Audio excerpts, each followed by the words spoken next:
wala. Basang-basa talaga lahat. As in lahat. Damit ko, wala. Grabe.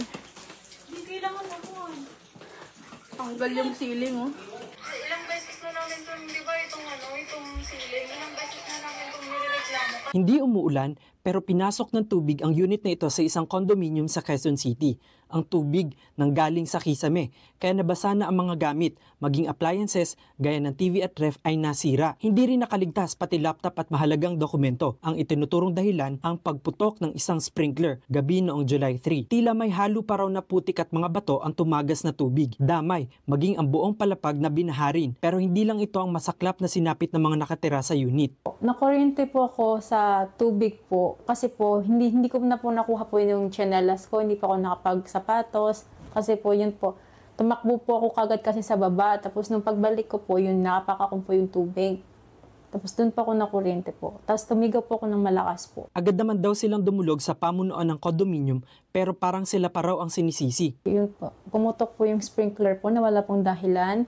Wala pong nakasaksak, wala pong nagluluto, as in wala po talaga. Yun po yung ini-insist nila na nagsampay daw po kami. Never po namin gagawin yun. Hindi naman po kami gagawa ng ikakapahamak po namin eh. Bago ang insidenteng ito, nagkaroon daw ng leak sa kisame ng unit. 3 beses raw tinapala ng epoxy ang kisame pero hindi pa rin maayos ang tulo. Hanggang sa hindi na nila ito inaksyonan. Wala pang binibigay na pahayag ang pamunuan ng condominium sa ngayon. Nagpapatuloy naman ang investigasyon ng Bureau of Fire Protection. Sabi naman ni Engineer Oscar Cadag ng Building Owners and Managers Associations of the Philippines, kailangan daw ang regular monitoring sa mga sprinkler system.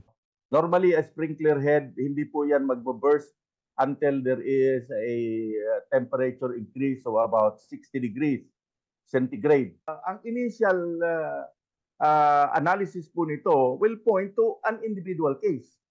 Otherwise, it could also be true to the other units. Kung doon lang sa specific unit na yon, kailangan pong matingnan yung problema doon, baka yung sinasabing leak.